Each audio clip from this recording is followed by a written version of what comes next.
MDH ಜನ ಮಸಾಲಾ. ಈಗ ಕಡಲೆ ಇರಲಿ, ಹಲಸಂದೆ ಬೀಜ, ಕಪ್ಪು ಕಡಲೆ ಅಥವಾ ಬಿಳಿ ಕಡಲೆ, ಎಲ್ಲವೂ ಸ್ವಾದಿಷ್ಟವಾಗುತ್ತೆ. ಒಳ ಮೀಸಲಾತಿ ಸಮೀಕ್ಷೆಗೆ 3 ಕೋಟಿ ಖರ್ಚು. ಜಾಗೃತಿ ಮೂಡಿಸುವುದಕ್ಕೆ ಅಷ್ಟು ಖರ್ಚು ಮಾಡಲೇಬೇಕೆಂದ ಬಿಬಿಎಂಪಿ ವಿಶೇಷ ಆಯುಕ್ತ. ಬಿಬಿಎಂಪಿಯ ಮತ್ತಿಬ್ಬರು ಅಧಿಕಾರಿಗಳು ಸಸ್ಪೆಂಡ್. ಮೇಕೆದಾಟು ಯೋಜನೆ, ಕಾಂಗ್ರೆಸ್ ಬಿಜೆಪಿ ಜೆಡಿಎಸ್ ಮಧ್ಯೆ ಜಟಾಪಟಿ. ಇದೆಲ್ಲವನ್ನೂ ನೋಡೋಣ ರಾಜಕೀಯ ನ್ಯೂಸ್ ಟಾಪ್ ಲೈನ್ನಲ್ಲಿ. ಮಾಹಿತಿ ಕೇಳದೆ ಮನೆಗೆ ಸ್ಟಿಕ್ಕರ್ ಅಂಟಿಸಿ ಜನರ ಸಿಟ್ಟಿಗೆ ಕಾರಣವಾಗಿದ್ದ ಪಾಲಿಕೆ ಇದೀಗ ಸಮೀಕ್ಷೆಗೆ ಕೋಟ್ಯಾಂತರ ಹಣ ಖರ್ಚು ಮಾಡ್ತಾ ಇರುವುದು ಬಯಲಾಗಿದೆ. ನಗರದಲ್ಲಿ ಎಸ್ಸಿ ಒಳ ಮೀಸಲಾತಿ ಬಗ್ಗೆ ಈವರೆಗೂ 34 ಲಕ್ಷ ಮನೆಗಳ ಸಮೀಕ್ಷೆ ನಡೆಸಲಾಗಿದ್ದು, ಅದಕ್ಕಾಗಿ 3 ಕೋಟಿ 60 ಲಕ್ಷ ರೂಪಾಯಿ ಹಣ ಖರ್ಚು ಮಾಡಲಾಗಿದೆ. ಇಷ್ಟಲ್ಲದೆ ಇನ್ನೂ 14 ಲಕ್ಷ ಮನೆಗಳ ಸಮೀಕ್ಷೆ ಬಾಕಿ ಉಳಿಸಿಕೊಂಡಿದೆ. ಲಕ್ಷ ಸ್ಟಿಕ್ಕರ್ ಮುದ್ರಣಕ್ಕಾಗಿ 70 ಲಕ್ಷ ರೂಪಾಯಿ ವೆಚ್ಚ ಮಾಡಲಾಗಿದೆ. ಇನ್ನು 38 ವಿಧಾನಸಭಾ ಕ್ಷೇತ್ರಗಳಲ್ಲಿ ಆಟೋ ಮೂಲಕ ಪ್ರಚಾರ ನಡೆಸುವುದಕ್ಕೆ 11 ಲಕ್ಷ 7,000 ರೂಪಾಯಿ ಖರ್ಚು ಮಾಡಲಾಗಿದೆ. ಭಿತ್ತಿಪತ್ರಗಳ ಮುದ್ರಣಕ್ಕೆ ಅಂತ 5 ಲಕ್ಷ ರೂಪಾಯಿ, ಸಾಮಾಜಿಕ ಜಾಲತಾಣ ಯೂಟ್ಯೂಬ್ ಜಾಗೃತಿಗೆ 28 ಲಕ್ಷ ರೂಪಾಯಿ ಹಾಗೂ ಕೇವಲ 80 ಸೆಕೆಂಡ್ ಶಾರ್ಟ್ ಫಿಲ್ಮ್ಗೆ ಬರೋಬ್ಬರಿ 49 ಲಕ್ಷ 56,000 ರೂಪಾಯಿ ಖರ್ಚು ಮಾಡಲಾಗಿದೆ. ಒಳ ಮೀಸಲಾತಿ ಸಮೀಕ್ಷೆಗೆ ಇಷ್ಟು ಹಣ ಸುರಿದಿರುವುದು ಯಾಕೆ ಸಾರ್ ಅಂತ ಬಿಬಿಎಂಪಿಯ ವಿಶೇಷ ಆಯುಕ್ತರನ್ನ ಕೇಳಿದ್ರೆ, ಜಾಗೃತಿ ಮೂಡಿಸೋದಕ್ಕೆ ಖರ್ಚು ಮಾಡಲೇಬೇಕು ಅಂತ ಹೇಳಿದ್ದಾರೆ. ತಮ್ಮ ಎಲ್ಲರಿಗೆ ಏನು ಹೇಳಿಕ್ಕೆ ಇಷ್ಟಪಡ್ತೀನಿ ಅಂದರೆ, ನಾವು ಈ ಸ್ಟಿಕರಿಂಗ್ ಆ್ಯಕ್ಟಿವಿಟಿ ಚಾಲೂ ಮಾಡಿದ ನಂತರ, ಆಫ್ಟರ್ ದಿ ಸ್ಟಿಕರಿಂಗ್ ಆ್ಯಕ್ಟಿವಿಟಿ ಚಾಲೂ ಆದ ನಂತರ ಹೆಚ್ಚು ಕಡಿಮೆ 10,000 ಅಡಿಷ್ನಲ್ SC ಫ್ಯಾಮಿಲೀಸು ಕವರ್ ಆಗಿದ್ದಾವೆ.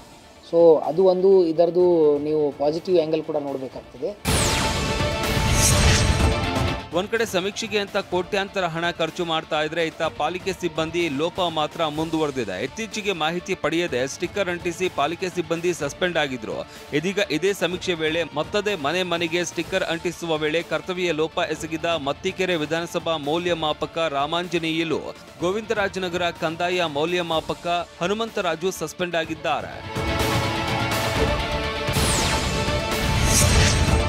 ಕರ್ನಾಟಕ ರಾಜ್ಯದಲ್ಲಿ ಒಳ ಮೀಸಲಾತಿ ಸಮೀಕ್ಷೆ ವಿಚಾರಕ್ಕೆ ಸಂಬಂಧಪಟ್ಟಂತೆ ಕಾನೂನು ಸಚಿವ HK ಪಾಟೀಲ್ ಮಾತನಾಡಿದ್ದು, ಕೆಲವೇ ದಿನದಲ್ಲಿ ನ್ಯಾಯಮೂರ್ತಿ ನಾಗಮೋಹನ್ ದಾಸ್ ವರದಿ ಪೂರ್ಣವಾಗಲಿದೆ. ಅವರೇ ಹೇಳಿದ ಹಾಗೆ 10 ಲಕ್ಷ ಜನ ಇನ್ನೂ ಮಾಹಿತಿ ನೀಡಿಲ್ಲ ಅಂತ ಹೇಳಿದ್ರು. ಗದಗದಲ್ಲಿ ಮಾತನಾಡಿದ ಅವರು, ಮಾಹಿತಿ ಸಂಗ್ರಹಕ್ಕಾಗಿ ವಿಶೇಷ ಕಾರ್ಯಕ್ರಮ ರೂಪಿಸ್ತಾ ಇದ್ದಾರೆ. ಉತ್ತಮವಾಗಿ, ವೈಜ್ಞಾನಿಕವಾಗಿ, ಪ್ರಾಮಾಣಿಕವಾಗಿ ಪ್ರಯತ್ನಿಸುತ್ತೇವೆ ಅಂತ ಹೇಳಿದ್ರು. ಬೆಂಗಳೂರಿನಲ್ಲಿ ಜನರ ಕುಡಿಯುವ ನೀರು, ಕಾವೇರಿ ನದಿ ಪಾತ್ರದ ಜನರ ಭವಣೆ ನೀಗಿಸೋದಕ್ಕೆ ಉದ್ದೇಶಿತ ಯೋಜನೆಯೇ ಮೇಕೆದಾಟು ಯೋಜನೆ. ಈ ಯೋಜನೆ ಜಾರಿಗಾಗಿ 2022 ಏಪ್ರಿಲ್ 9ರಿಂದ ಕಾಂಗ್ರೆಸ್ ನಾಯಕರು DKC ನೇತೃತ್ವದಲ್ಲಿ ಪಾದಯಾತ್ರೆ ನಡೆಸಿದ್ರು. ಈ ಪಾದಯಾತ್ರೆ ಈಗ ಇತಿಹಾಸ. ಅದೀಗ ಮೇಕೆದಾಟು ಯೋಜನೆಗೆ ಅನುಮತಿ ವಿಚಾರವಾಗಿ ಬಿಜೆಪಿ, ಜೆಡಿಎಸ್ ಮತ್ತು ಕಾಂಗ್ರೆಸ್ ನಡುವೆ ಮಾತಿನ ಜಟಾಪಟಿ ಏರ್ಪಟ್ಟಿದೆ. ಅದಕ್ಕೆ ಕಾರಣವೇ HDK ಸಿಡಿಸಿದ ಈ ಬಾಂಬ್.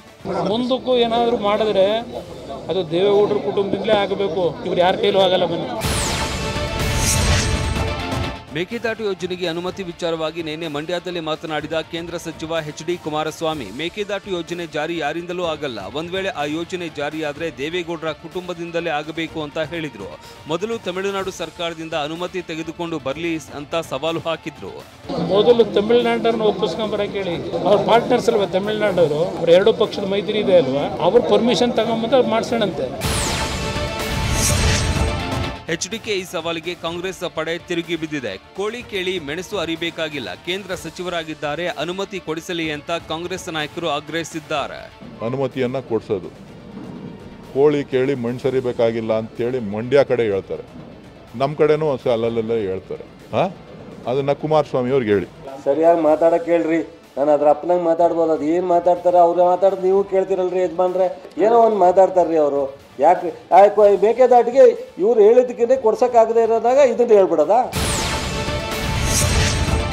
ಮೇಕೆದಾಟುಗೆ ಅನುಮತಿ ಕೊಡಿಸೋದಕ್ಕೆ ನಾನು ಬದ್ಧ ಎಂದಿರುವ HDK, ನೀವು ನಿಮ್ಮ ಮಿತ್ರ ಪಕ್ಷ DMKಯನ್ನ ತಮಿಳುನಾಡಿನಲ್ಲಿ ಒಪ್ಪಿಸಿ, ಅದು ನಿಮ್ಮ ಕರ್ತವ್ಯ ಅಂತ ಕೌಂಟರ್ ಕೊಟ್ಟಿದ್ದಾರೆ.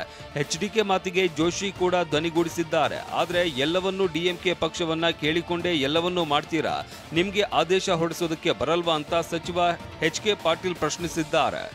ನಾನೇನು ಮೇಕೆದಾಟನ್ನ ಹರಿಸ್ತೀನಿ ಅಂತ ಹೇಳಿ ಪಾದಯಾತ್ರೆ ಮಾಡಿರಲಿಲ್ಲ. ಪಾದಯಾತ್ರೆ ಮಾಡಿದ್ದು ಇವರು. ಪಾದಯಾತ್ರೆ ಮಾಡಿ ಅಧಿಕಾರಕ್ಕೆ ಬಂದರು. ಅಧಿಕಾರಕ್ಕೆ ಬಂದಮೇಲೆ ಮಾಡಬೇಕಾದ್ರೆ ಅವ್ರ ಮಿತ್ರ ಪಕ್ಷ ಇದ್ದಾಗ ಅವ್ರನ್ನ ಕನ್ವಿನ್ಸ್ ಮಾಡೋದು, ಕಾಂಗ್ರೆಸ್ನ ಕರ್ತವ್ಯ ಇದೆ. ಯಾವುದೋ ಬೇರೆ ಬೇರೆ ಕೆಲಸಕ್ಕೂ ಇದ್ದಾರೆ ತಮಿಳ್ನಾಡಿಗೆ, ನೀವು ತಮಿಳ್ನಾಡನ್ನು ಒಪ್ಪಿಸಿ 5 ನಿಮಿಷದಲ್ಲಿ ನಾವು ಕ್ಲಿಯರ್ ಮಾಡಿಸ್ಕೊಡ್ತೀವಿ ಅಂತ. ಈಗಲೂ ನಾವು ಮಾತಿಗೆ ಬದ್ಧ. ತಮಿಳ್ನಾಡನ್ನು ಒಪ್ಪಿಸಿದ್ರೆ ಈಗಲೂ ಆ ಮಾತಿಗೆ ಬದ್ಧ. ಕುಮಾರಸ್ವಾಮಿ ಅವರು ಏನು ಹೇಳಿದ್ದಾರೆ ಅದು ಕರೆಕ್ಟ್ ಹೇಳಿದ್ದಾರೆ. ಯಾಕಂದರೆ ಇವರು ಪಾದಯಾತ್ರೆ ಮಾಡಿದ್ದಾರಲ್ಲ, ಪಾದಯಾತ್ರೆ ಮಾಡಬೇಕಾದ್ರೆ ಇವ್ರಿಗೆ ಗೊತ್ತಿರಲಿಲ್ಲ ರಾಜ್ಯ ವಿರೋಧ ಮಾಡ್ತಾರೆ. ಅವ್ರದ್ದು ಕನ್ಸೆಂಟ್ ಬೇಕು ನಮಗೆ. ನೀವು ಆದೇಶ ಮಾಡಿರಿ, ಎಲ್ಲದಕ್ಕೂ ಅವ್ರ ಕನ್ಸೆಂಟ್ ತಗೋತೀರಿ. ವಾ, ಯಾಕೆ ಈಗ ಬಂತ ಸ್ವಾದ? ಖಂಡಿತ ಈಗ ಬಂತು ಅಸಲಿ ಸ್ವಾದ. MDH chunky chaat masala life ಅಲ್ಲಿ ಅಸಲಿ ಸ್ವಾದ ತರುತ್ತೆ. ಅಸಲಿ ಮಸಾಲ, ಎಸ್ ಎಸ್ MDH.